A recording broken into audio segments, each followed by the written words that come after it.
Assalamualaikum warahmatullahi wabarakatuh. Innal hamdalillah nahmaduhu wa nasta'inuhu wa nastaghfiruh wa na'udzu billahi min shururi anfusina wa sayyiati a'malina. May yahdihillahu fala mudilla lahu wa may yudlil fala hadiya lahu. Asyhadu an la ilaha illallah wahdahu la syarika lahu wa asyhadu anna Muhammadan abduhu wa rasuluhu la nabiyya ba'dahu. Amma ba'd. Allahumma inna nas'aluka ilman nafi'a wa rizqan thayyiba wa amalan mutaqabbala. Insyaallah kita akan melanjutkan pengkajian kitab Al-Muqni' fi Fiqhil Imam Ahmad bin Hanbal rahimahullah, karya Ibnu Qudamah Al-Maqdisi rahimahullah ta'ala, meneruskan perjalanan kita dalam kitab As-Salat di bab syurut As-Salat, yaitu syarat-syarat salat. Yang paling pertama dukhulul waqt, atau yang paling unggul dalam mazhab Hanbali, yaitu masuknya waktu. Wajibnya salat sesuai dengan waktunya. Kata Allah Azza wa Jalla, inna salata kanat 'alal mu'minina kitaban mawquta. Sesungguhnya salat itu wajib atas kaum mukminin dengan pengajiban yang sudah ditentukan dari segi waktunya dan juga tata caranya. Dan kita insyaallah pada maghrib atau ba'da maghrib ini membahas tentang waktu solat al-fajr, waktu solat subuh, waktu solat subuh, dan dinamakan al-fajr linfijaris subuh, yaitu karena tampaknya daw atau sinar menuju ke siang hari ketika sudah terbelah dari malam hari secara perlahan, secara gradual. Jadi salat subuh disebut juga dengan salat fajar.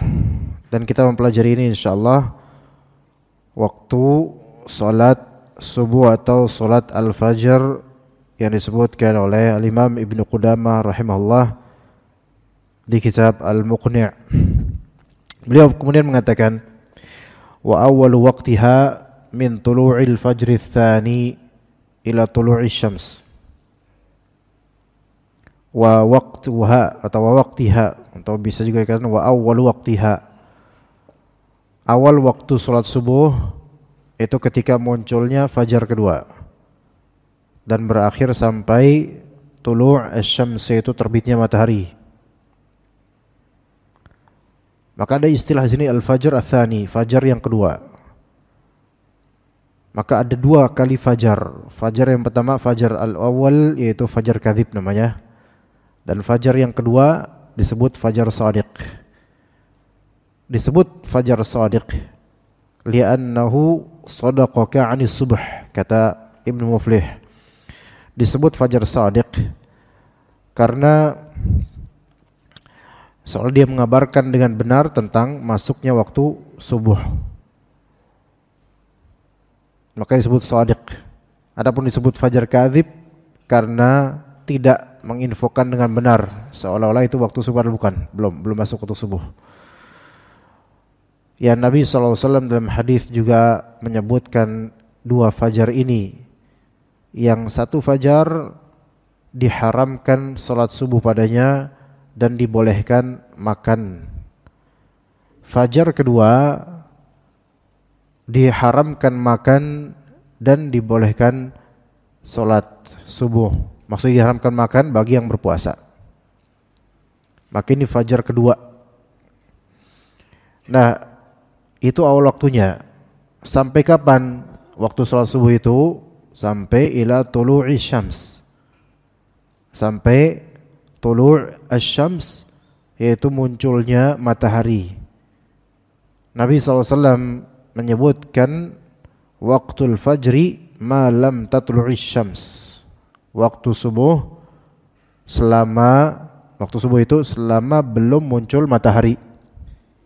Selama belum muncul matahari. Nah, kalau di kita biasanya di timer di masjid-masjid, kadangkala dari produsen timernya itu menulisnya dengan tulisan syuruk. Padahal syuruk dengan tulu' itu dua hal yang berbeda. Wa tulu'us syams itu selesai limit akhir waktu sholat subuh. Dan antara tulu'us syams, munculnya matahari, sampai syuruk asy-syams, yaitu meningginya matahari,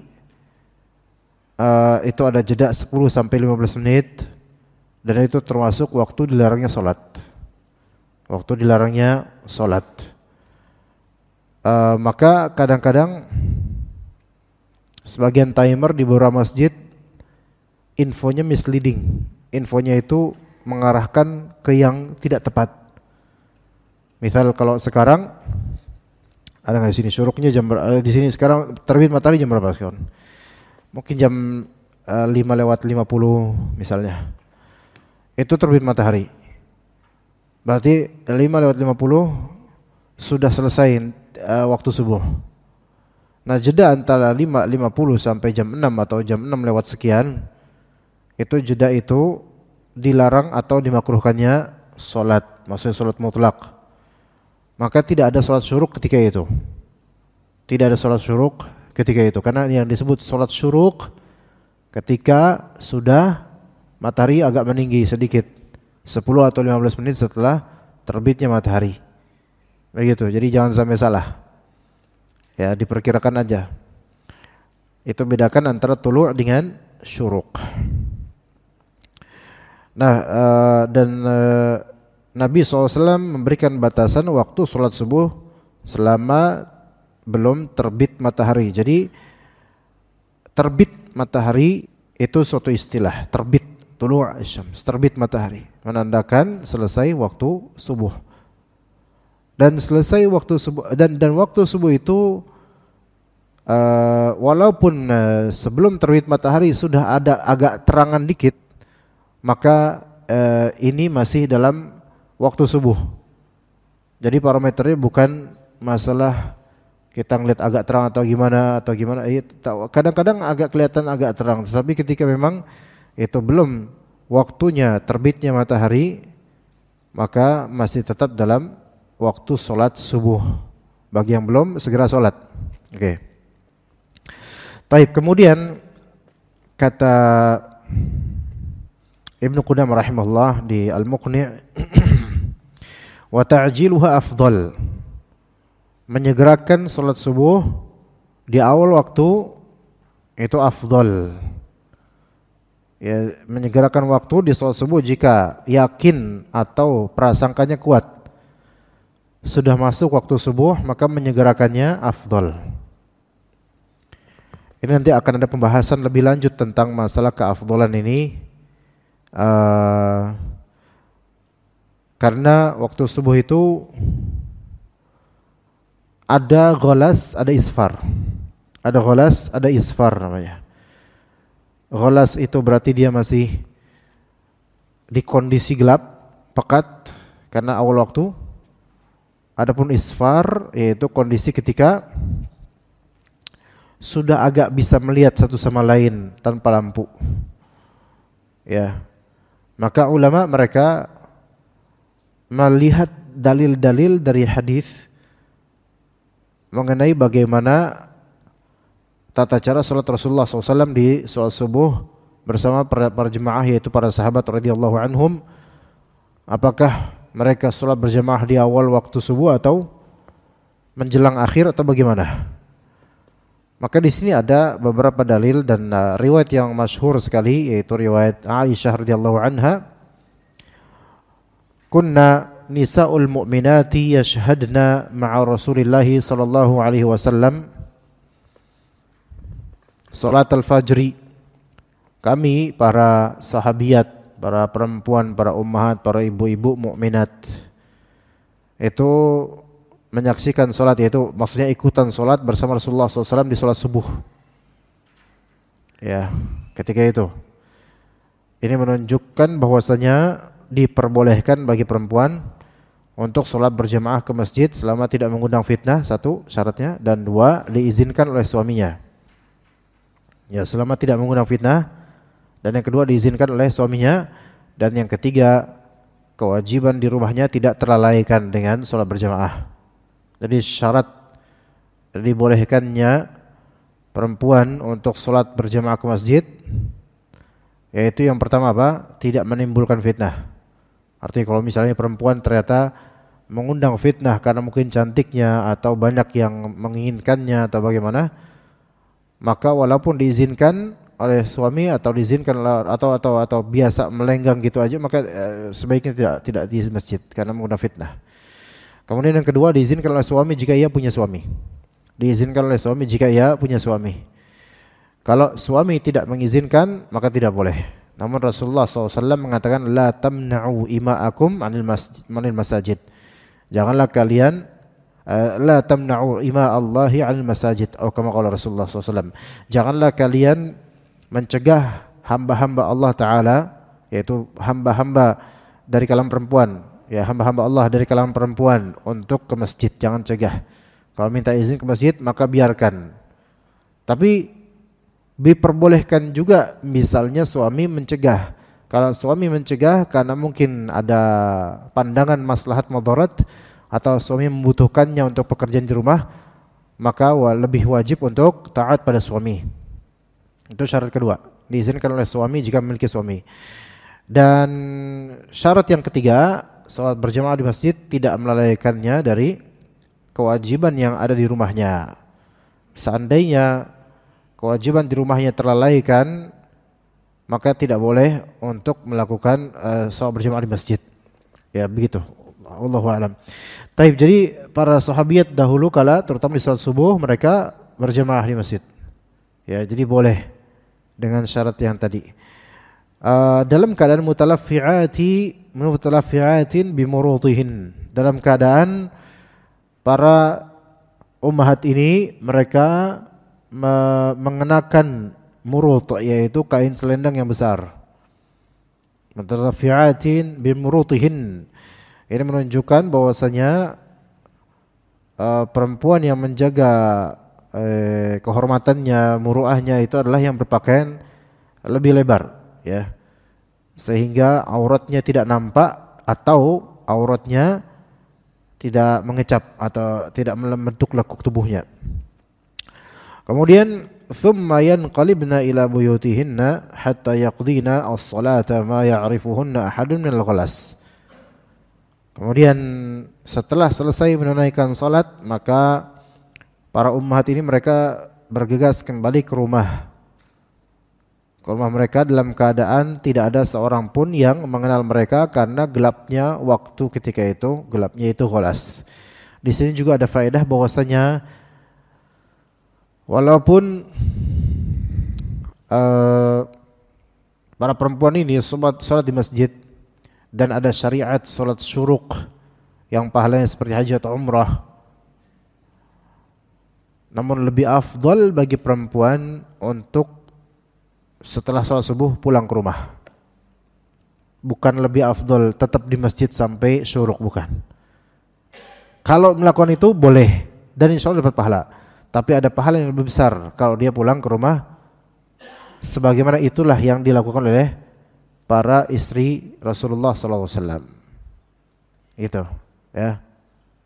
Jadi yang mengejar syuruk siapa? Umumnya yaitu laki-laki. Bahkan sebelumnya perempuan salat di rumah lebih afdal, kata Nabi SAW. Wassalatuhunna fi buyutihinna afdal. Salat mereka di rumah-rumah mereka itu lebih afdal dibandingkan salat di masjid. Ya. Lah salat di masjid kan pahalanya besar. Tapi bagi perempuan salat di rumah pahalanya lebih besar daripada dia salat di masjid. Cuman kalau dia mau ke masjid, ya udah izinkan selama tidak mengundang fitnah dan tidak melalaikan kewajiban. Nah, ketika udah salat subuh berjamaah di masjid, maka afdalnya dia pulang. Jika tidak ada hajat seperti kajian atau apa, maka pulang. Tapi dia nggak dapat syuruk dong. Pulangnya dia langsung ke rumah itu lebih sesuai dengan sunnah yang ditakrir dan didiamkan oleh Nabi SAW di zaman ini. Nabi SAW tidak kemudian nyuruh para ummahat tetap stay di masjid sampai syuruk. Seandainya itu lebih baik bagi mereka, pasti Nabi SAW akan menyuruh mereka untuk tetap stay sampai syuruk. Ternyata Rasulullah SAW membiarkan.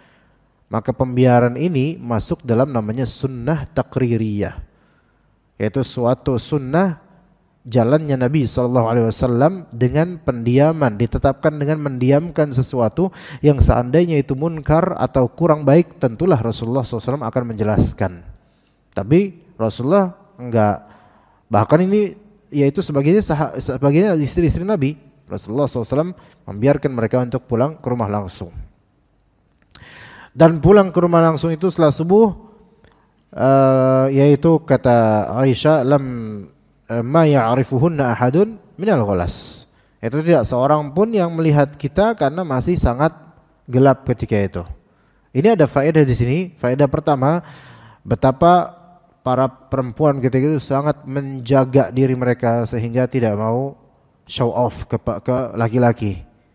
Ya. Itu yang pertama, ya berbeda dengan yang sekarang gitu kan. Kemudian faedah kedua,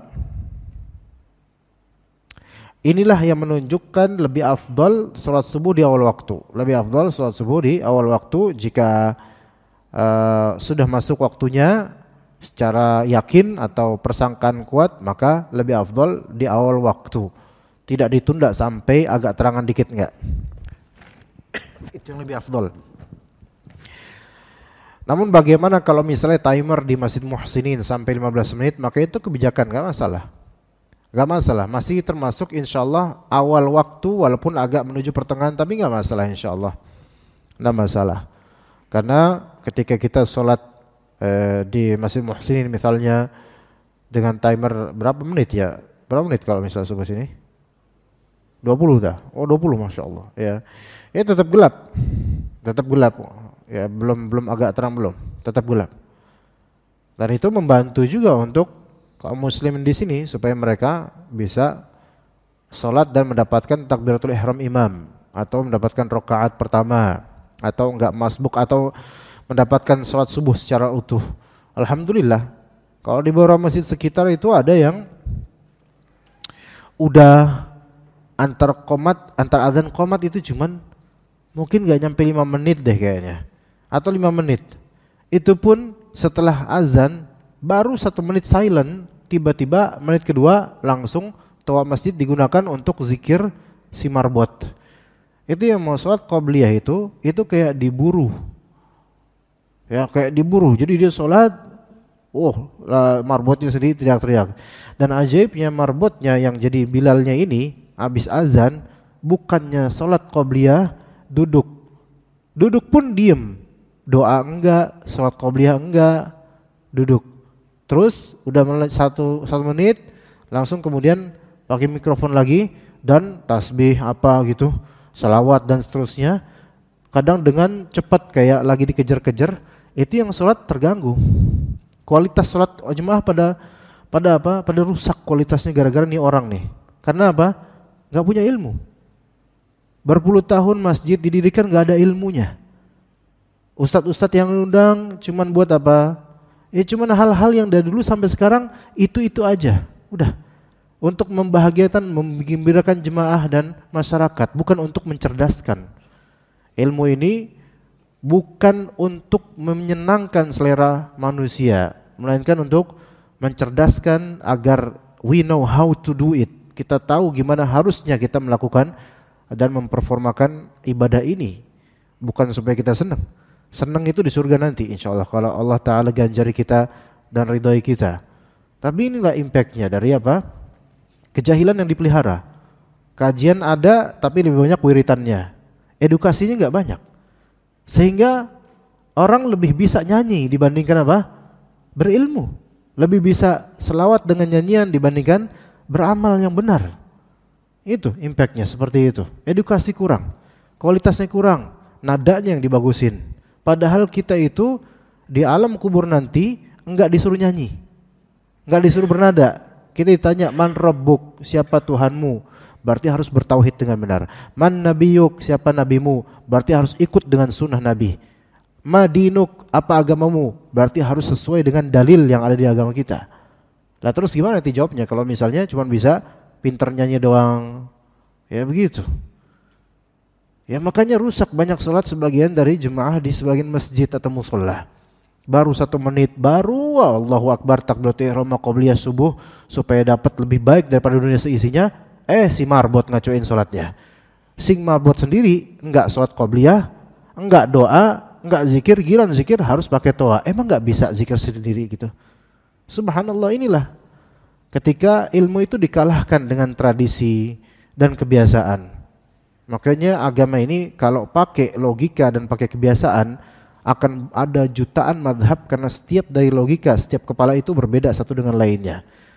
Jangankan gitu, mungkin antum lihat di wahana ada beberapa masjid. Kalau pakai logika, masing-masing punya madhab berbeda masing-masing. Kita ikat semua itu dengan dalil. Jangan dengan pendapat pribadi, pendapat ormas, pendapat DKM, pendapat ini, pendapat enggak. Coba dalilnya, dalilnya. Contohnya ada enggak? Dan apa perkataan ulama tentangnya, kan gitu. Ya, jadi rusak, kasihan banyak orang mau mendapatkan pahala yang besar, malah justru dia enggak fokus dan pahalanya hilang semua, buyar dengan itu. Dan itu dibiarkan begitu saja, ya. Wallahu a'lam. Taib, kemudian awal waktu 20 menit ya. Kalau misalnya antum selesai dari azan di Muhsinin udah datang, ya antum bisa sholat tahiyatul masjid, kemudian sholat qabliyah, dan antum bisa isi dengan doa. Karena kata Nabi SAW, la yuraddu du'a bainal adzan wal iqamah. Doa antara azan dan iqamah itu tidak ditolak oleh Allah Subhanahu wa taala.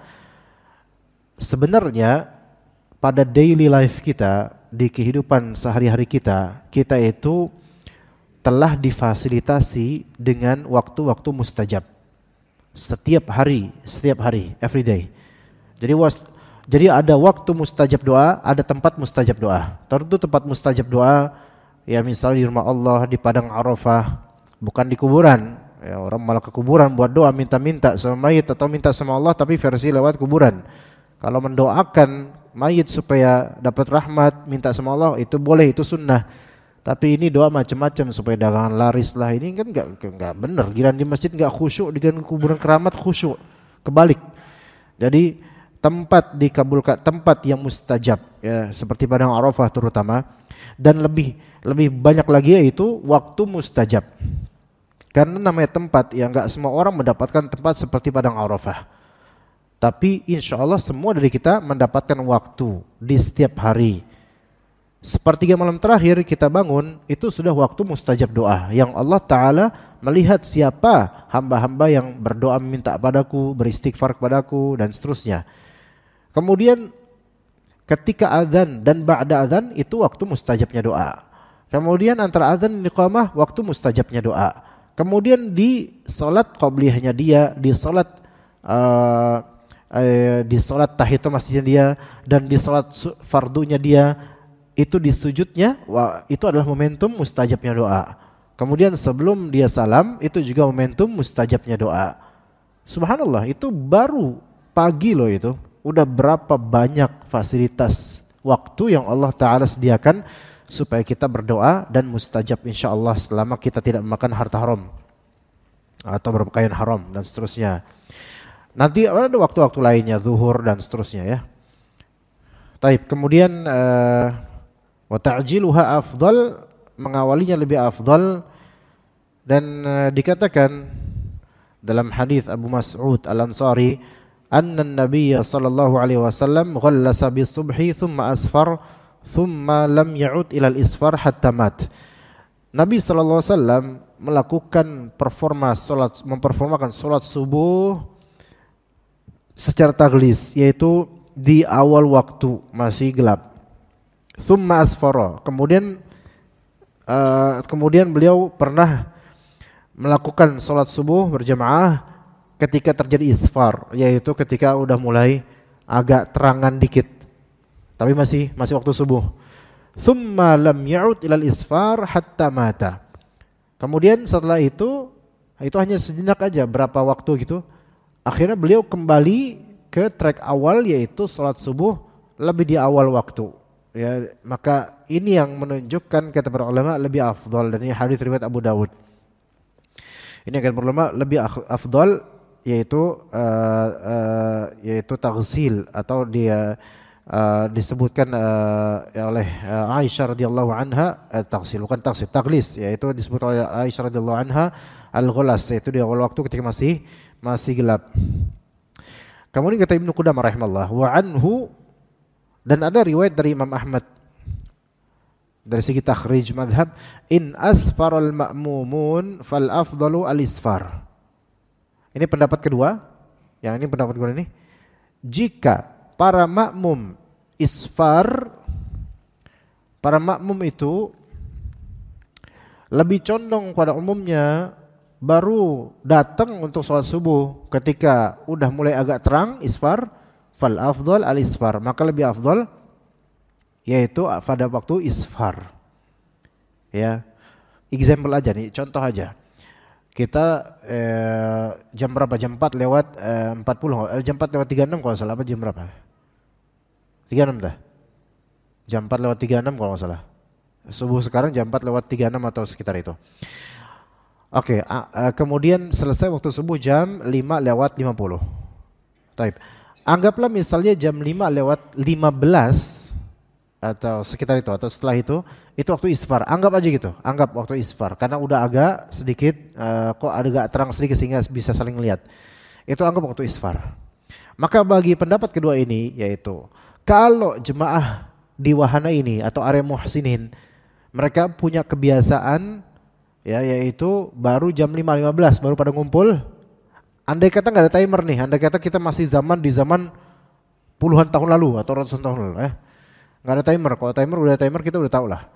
Nah, seandainya jemaah ini udah biasa, mereka baru datang jam 5.15, pokoknya waktu-waktu udah agak terangan tapi masuk waktu subuh, maka pendapat kedua mengatakan lebih afdal yaitu isfar. Sebenarnya dua pendapat ini secara hakiki nggak bertentangan. Pendapat pertama itu hukum asalnya, yaitu lebih dianjurkan di awal waktu. Hukum kedua itu adalah hukum fleksibilitas, yaitu dikembalikan kepada keutamaan sholat berjamaah. Kalau yang pertama dikembalikan kepada keutamaan mubadarah, yaitu mengawali waktu. Yang kedua dikembalikan ke keutamaan berjamaah. Ketika para jemaah itu lebih banyak di waktu isfar, maka ya udah ikut jemaah supaya lebih afdol dan lebih berkah. Sebenarnya ini semua nggak masalah, dua-duanya nggak masalah, nggak bertentangan juga. Sehingga kalau misalnya katakan di masjid fulan bukan muhsinin, misal masjid apa mukhlisin, misalnya ada masjid lain mukhlisin, ya. Ini muhsinin, ini mukhlisin. Di masjid mukhlisin misalnya itu cuman 7 menit doang. Di masjid muhsinin 20 menit jarak antara qoma izan dan iqamah. Maka mana yang lebih afdol? Nah, gitu kan? Mana yang lebih afdol? Maka kita katakan gabungkan dua hal ini, bahwasanya walaupun 20 menit azan ini iqamah, antara azan iqamah, masih tetap sholatnya di awal waktu. Itu udah bagus. Mukhlisin bagus 7 menit terus langsung sholat. Tetapi mana yang lebih bagus? Yang lebih bagus adalah yang di awal waktu dan lebih banyak jemaahnya. Ya, dan ternyata yang 20 menit azan iqamah itu lebih kolektif, lebih mengumpulkan jemaah dibandingkan yang 7. Bahkan beberapa tetangga masjid mukhlisin yang 7 menit doang itu malah larinya ke masjid muhsinin karena lebih longgar jedanya, sehingga lebih bisa nyantai, enggak buru-buru, dan dapat rakaat pertama, dapat imam takbiratul ihram. Maka mana yang lebih afdol di sini? Lebih afdol masjid muhsinin karena apa? Konsiderasi dua hal. Satu, tetap di awal waktu. Kedua, jemaahnya lebih lebih banyak gitu, lebih banyak begitu. Ya. Ya bukan berarti yang mukhlisin jelek, bukan. Ya mungkin yang masjid mukhlisin ini menerapkan fastabiqul khairat, ya berlomba-lomba, cepat-cepatan. Makanya salatnya cepat. Ya baca qul huwallahu ahad, qul a'udzu birabbil falaq. Dari zaman jebot sampai zaman keyboard itu tetap aja apa? Yaitu tetap qul huwallahu ahad, watini wazaitun. Ya, begitu. Dan itu tidak afdol kalau cepat-cepat. Kalau sholat cepat-cepat, soalnya subuhnya Nabi SAW itu panjang. Makanya sampai ada pikiran mudah-mudahan imam kita Ustadz Abu Bakar. Abu Bakar siapa antum ya? Abu Bakar Fawaz ini kan Abu Bakarnya, anak Ustadz Abu Bakar Fawaz. Mudah-mudahan misalnya jemaah ini sudah teredukasi ke sunnah Nabi SAW, kemudian mengenal hadis-hadis. Siapa tahu pada waktunya nanti Masjid Muhsinin itu bisa merealisasikan di hari Jumat subuh membaca rakaat pertama ya Pak. Surat apa? As-Sajdah 3 halaman. Rakaat kedua membaca surat Al-Insan 1 halaman 2/3 atau 1 halaman hampir 2 halaman lah sekitar itu. Nanti jangan sekarang karena belum siap.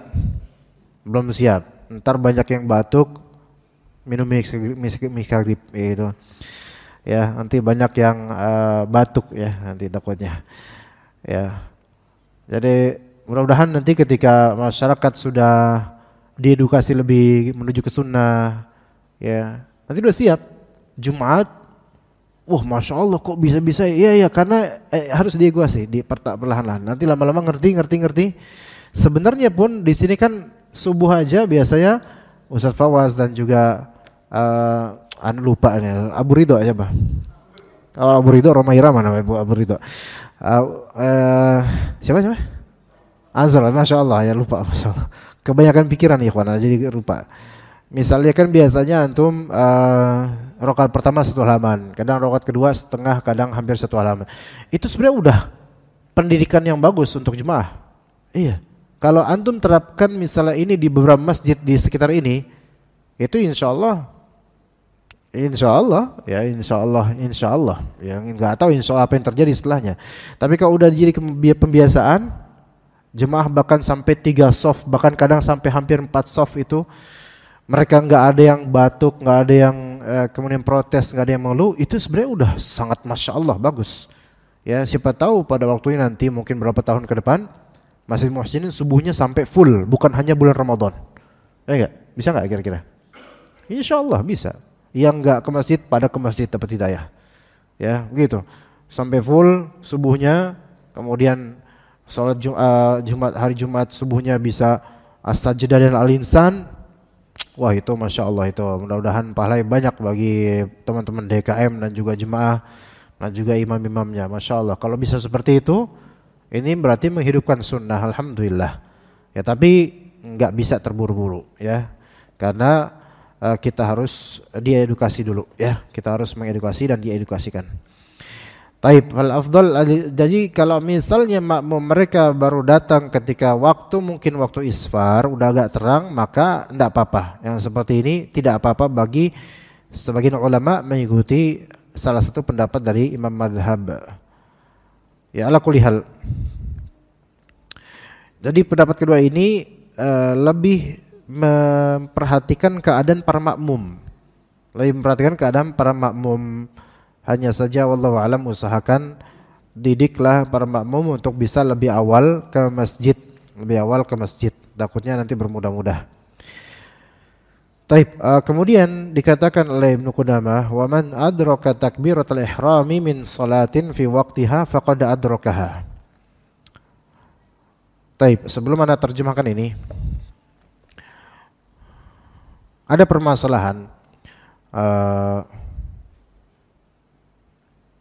Sebenarnya kita sebagai makmum mendapati salat bersama imam itu batasannya apa sih gitu loh.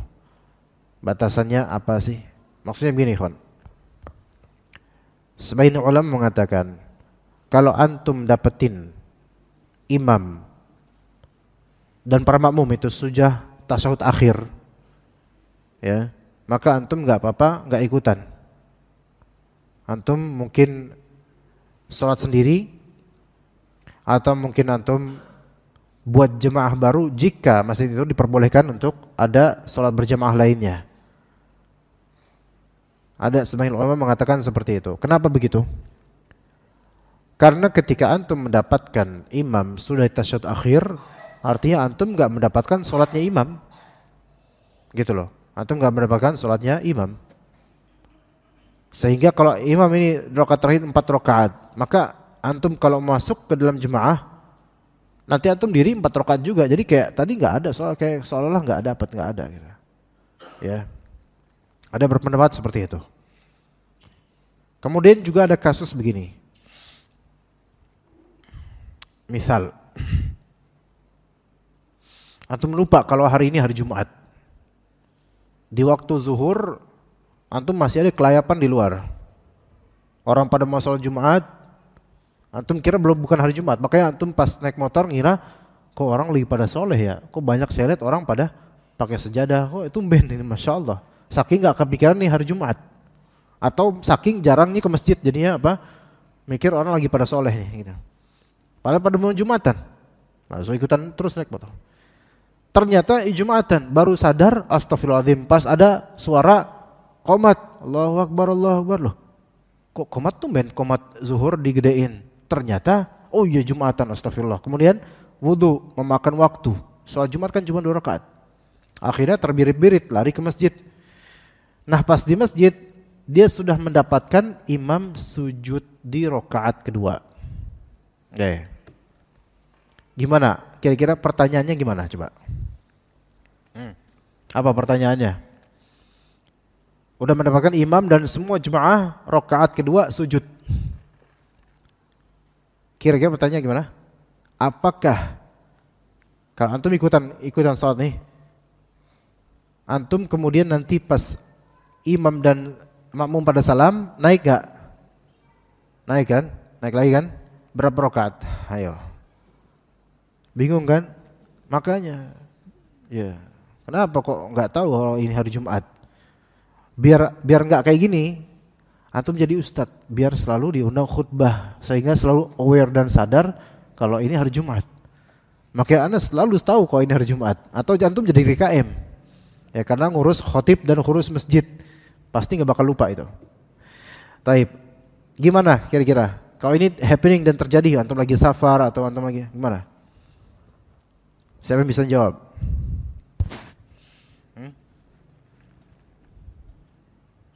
Jawabannya apa? 2 atau 4? Jawabannya 4 rakaat, bukan 2. Jawabannya 4 rakaat, bukan 2. Kenapa begitu? Karena udah nggak dapat salat murni imam, nggak dapat ya. Begitu. Lalu batasannya apa sebenarnya supaya kita dapat rakaatnya imam? Ya, umumnya ulama mengatakan batasannya adalah mendapatkan ruku'nya imam minimal dah. Kalau masih mendapatkan ruku', maka ini masih masuk ke dalam salatnya imam. Tapi dalam beberapa ulama mazhab Hanafi, misalnya Zufar dan lainnya, mengatakan bahwasanya antum temukan dia masih imam udah i'tidal, yaitu setelah ruku'an i'tidal. Itu masih bisa antum tetap dapat rakaatnya imam. Bahkan mengacu pada suatu hadis Nabi SAW mengatakan, man adraka sajdatan minal asri qabla an taghruba syams au minas subhi qabla an tatlu'a syams faqad adrakaha. Barang siapa yang mendapatkan satu sujud dari asar sebelum tenggelamnya matahari atau dari subuh sebelum terbitnya matahari, maka dia telah mendapatkan salat itu. Ada beberapa ulama mengatakan sujud batasannya, tapi enggak. Loh, ini hadisnya kan sajdah. Gitu loh. Ya hadisnya kan sajdah. Maka kata sebagian ulama, sajdah yang dimaksud yaitu satu rakaat full. Saya jelasin, bukan sajdah yaitu gerakan sujud kata sebagian. Karena ada hadis lain kata Nabi SAW, man adraka raka'atan min minas salati faqad adraka shalah. Barang siapa yang mendapatkan rakaah dari salat, yaitu maksudnya satu rakaat dari salat, maka dia mendapatkan satu salat itu.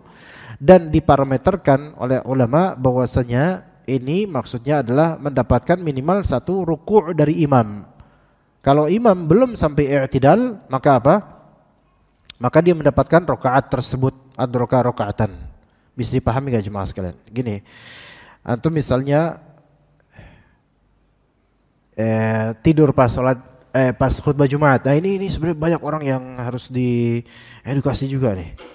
Ya karena sebagian dari orang kantor itu, karena Anda setiap Jumatan khutbah di mana-mana dan Anda melihat banyak dari kaum muslimin banyak ya itu tidur pas baik udah di planning atau aksidental ya. Atau di planning dan aksidental tidur gitu. Pas lagi imam khotib lagi khutbah. Dan tidurnya sampai ngorok. Bahkan sampai ngeces. Nah yang seperti ini sebenarnya batal wudunya. Karena dia sudah tidur begitu nyenyak. Ya. Maka harus diingatkan. Apalagi kalau dia tanpa sadar dia buang angin ketika tidur. Kan ada beberapa orang walaupun duduk tetap bisa buang angin pas tidur. Nah kemudian kalau dia merasa batal, kalau dia memang batal karena tidur nyenyak, dia kan mungkin kamar mandi atau kemudian ke tempat wudhu. Dan kadang di beberapa masjid membutuhkan jarak juga dan waktu. Sementara imam sholatnya cepat. Subhanallah, udah jam 7. Oke, kita teruskan ceritain nanti ba'da azan insyaallah ta'ala.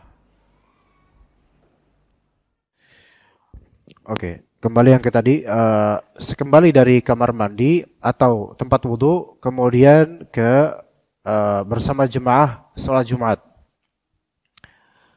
Kalau misalnya dia mendapatkan rakaat kedua dan imam baca Al-Fatihah di rakaat kedua, dia masuk dalam jemaah, apakah dia masih mendapatkan sholat Jumat atau tidak? Masih ya. Berarti nanti ketika tasyahud dia diri lagi untuk nambah berapa rakaat? Satu rakaat karena dia masbuk satu rakaat. Tapi kalau misalnya dia telah kehilangan rukuknya imam di rakaat kedua, imam sudah i'tidal, dia baru nimbrung masuk jemaah. Maka nanti dia tambah berapa rakaat? 4 rakaat. Dan dia masuk dalam sholat zuhur namanya. Bukan sholat Jumat. Walaupun mungkin di awal ketika dia masuk dalam jemaah, dia niatin untuk sholat Jumat 2 rakaat. Tapi dia akhirnya baru tahu kalau ini sudah di rakaat kedua i'tidal. Wah, berarti saya harus 4 rakaat nanti, bukan 1 rakaat, 4 rakaat. Karena udah enggak dapat salat Jumat ini pendapat yang lebih sahih. Ini pendapat yang lebih sahih seperti ini. Apalagi kalau dia baru dapat imam tasyahud. Udah mau salam, ya udah itu kalau dia mau masuk ikutan, maka dia 4 rakaat habis itu, bukan 2 rakaat. Ya, begitu juga dengan salat Id. Ya kan? Salat Id, kalau misalnya antum baru masuk di rakaat kedua, maka pas imam salam bangkit lagi enggak antum? Bangkit. Terus nambahin berapa rakaat? Berapa rakaat? Kan salat Id 2 rakaat nih. Antum baru masuk di rakaat kedua nih. Terus habis itu tahiyatul masjid lagi. Tasyahud ya. Assalamualaikum warahmatullahi wabarakatuh. Diri kan antum? Dirilah.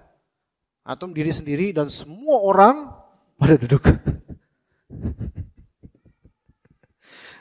Dari umat yang di belakang pada ngeliatin nih, ngalangin aja nih orang atuh nih gitu kan.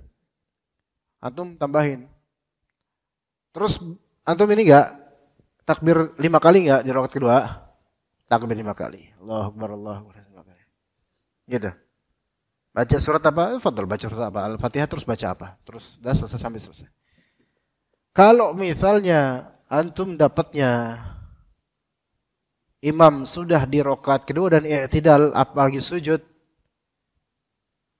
kira-kira antum dapat enggak sebenarnya salat Id? Enggak. Karena apa? Udah enggak dapat berjamaah. Dan salat Id itu jamaah, antum enggak salat Id sendiri gitu, emang pandemi ya kan? Enggak salat berjamaah. Imam udah selesai salat Id, antum baru kucuk-kucuk datang. Ya. ribuan orang liatin antum, ya berdatang dia. Terus antum izin Pak sholat id sendiri gitu, enggak. Antum dengerin udah duduk aja dah. Lagi pula sholat id menurut jumhur ulama tidak wajib. Menurut jumhur ulama tidak wajib. Begitu, ya. Baik, sampai sini ada pertanyaan enggak, ikhwan? Jemaah yang bertanya silakan. Ada pertanyaan? Atau clear semuanya? Kalau clear kita lanjutkan. Wa man syakka fi dukhulil waqt wa man syakka fil waqti lam yusalli hatta yaghliba ala dhannihi dukhuluh. Afwan, ini kembalikan tadi sebentar. Kalau misalnya dia di ujung waktu subuh, misalnya waktu subuh berakhir pada jam 5:50. Kalau menurut Ibnu Qudamah atau pendapat yang ditaruh di kitab Al-Muqni' ini oleh beliau, yaitu siapa yang mendapatkan takbiratul ihram dari salat apapun, bahwa salat subuh, salat apapun, di akhir waktu salat ini dia dapatin takbiratul ihram, faqad adrakaha, dia telah mendapatkan salat itu. Jadi lanjut. Ini pendapat pertama. Pendapat kedua, la tudraku biduni raq'atin, yaitu harus sampai ruku' baru dia bisa apa? Dapat atau afan, bukan ruku' sebenarnya. 1 rakaat baru dia disebut dapat salat itu. Gini. Mungkin sebagian dari kita enggak paham. Gini. Antum ketiduran. Salat subuh waktu subuh ketiduran, baru bangun jam 5:45. Astaghfirullahaladzim. Sementara antum lihat selesai waktu subuh jam 5:50. Masih ada 5 minutes. 5 menit untuk bersiap-siap dengan wudu, 2 menit setengah. Terus pakai pakaian 1 menit. Gitu. Terus takbiratul ihram, Allahu Akbar. Nah, ini kan 1 menit nih. Ya. Dia lanjutin gak tuh sholatnya? Gitu loh, paham gak maksudnya? Dia dianggap sholat di waktunya atau enggak? Ulama beda pendapat. Ada yang mengatakan kalau dia mendapatkan Allahu Akbar takbiratul ihram masih di waktu subuh itu, walaupun injury time udah nggak ada perpanjangan waktu ini, nggak ada. Ya. Maka dia dapat Allahu Akbar, dan maka dia lanjut sholat karena dia sudah mendapatkan sholat itu sendiri. Ini menurut sebagian ulama. Tapi pendapat wallahu alam yang lebih kuat adalah yang kata Nabi SAW, man adraka raq'ah, barang siapa yang mendapatkan minas shalah, man adraka raq'atan minas shalah, barang siapa mendapatkan 1 rakaat dari sholat, maka dia telah mendapatkan sholat itu sendiri. Artinya kira-kira bisa nggak 1 menit itu antum 1 rakaat? Karena ini jam 5:49. Allahu Akbar. Bismillahirrahmanirrahim. Iftitah nggak pakai. Bismillahirrahmanirrahim. Alhamdulillahirabbil alamin arrahmanir rahim maliki yaumiddin iyyaka na'budu wa iyyaka nasta'in. Sampai wal-dhalin amin. Antum nggak baca surat apa-apa, langsung Allahu Akbar subhanarabbil azim. Sami'allahu liman hamidah rabbana lakal hamd. Allahu Akbar, sujud, tiba-tiba kering gitu, udah tulu' waktu terbit matahari, selesai. Ya. Paham gak di sini maksudnya apa? Berarti dia apa? Sah enggak sholat subuhnya? Pendapat yang lebih sahih adalah tidak dianggap sah karena belum dapat 1 rakaat full. Belum dapat 1 rakaat full. Walaupun pendapat yang dipegang oleh Ibnu Qudamah di sini, taruh di sini adalah selama dia udah takbiratul ihram Allahu Akbar, dianggap sudah dapat sholat, lanjut aja walaupun habis itu lewat. Paham di sini jemaah? Lah terus gimana dong? Lah kalau dianggap yang tadi pas sujud terus tiba-tiba berdering atau timernya bilang apa, timernya mengisyaratkan udah selesai waktu subuh, gimana dong? Dibatalkan sholat yang tadi karena dianggap tidak aci. Ya. Terus gimana? Kita harus ngapain? Antum lakukan sholat saat itu juga dengan niatan mengqadha salat subuh di luar waktunya. Bukan melakukan yaitu bukan melakukan di waktu primer, di waktu subuh bukan, tapi di luar waktu subuh dengan niatan qadha. Karena melakukan salat ada yang di dalam waktunya dan itu wajib, dan kalau ada uzur melakukannya di luar waktu. Di dalam waktu namanya al-ada. Di luar waktu karena ada uzur disebut al-qadha. Maka ini mengqadha salat. Ada juga namanya jama' salat, tapi itu hukumnya beda lagi.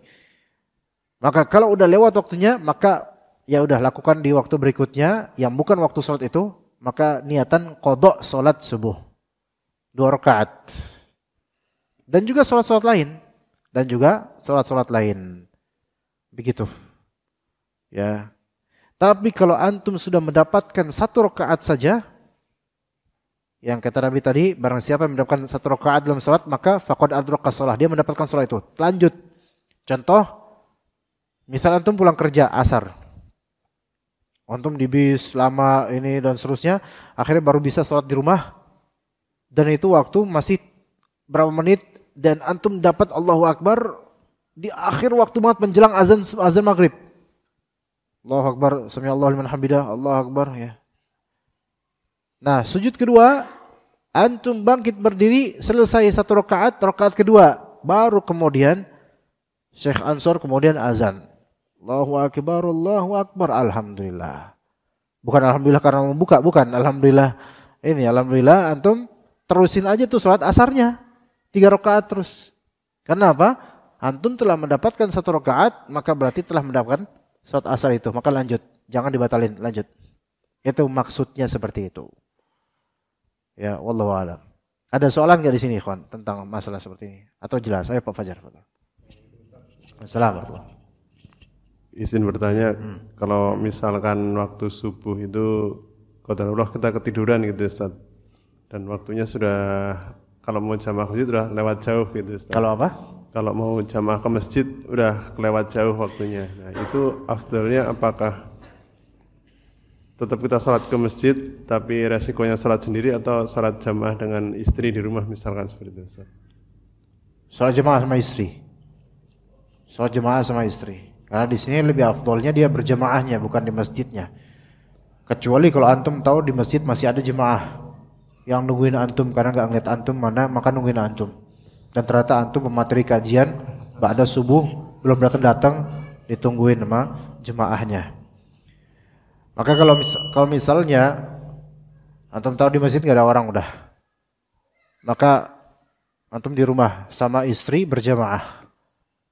Tapi kalau antum tahu di masjid masih ada orang, ini lebih afdolnya ya, bukan sah atau tidak, lebih afdolnya antum ke masjid walaupun jemaah ini sudah sholat ya, maka antum bisa minta tolong.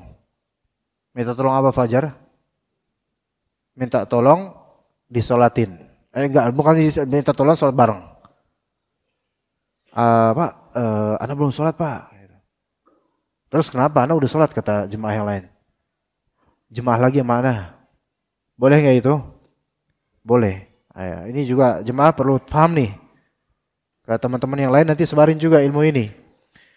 Jadi bagi jemaah nanti misalnya nih, kadang kita ketiduran baru datang, ini udah pada zikir. Udah pada zikir. Maka tetap antum masuk. Ya kalau antum merasa ini jemaah mereka ada yang rela untuk berimamkan antum atau menjadi imam antum pick up satu. Antum pick satu. Pak, sholat lagi Pak. Anak belum sholat. Maka boleh. Berdua sholat akhirnya. Siapapun yang jadi imam, mau yang sudah sholat atau yang belum sholat jadi imam, silakan, dua-duanya sah. Ya. Itu tapi dengan syarat imam masjid merelakan itu. Ada kalau misalnya Ustaz Abu Bakar Ba'asyir, Abu Bakar siapa dulu? Lupa mulu namanya ini sebenarnya. Kalau beliau enggak boleh ada jemaah selain jemaah ini. Maka enggak boleh untuk jemaah itu sholat sendiri.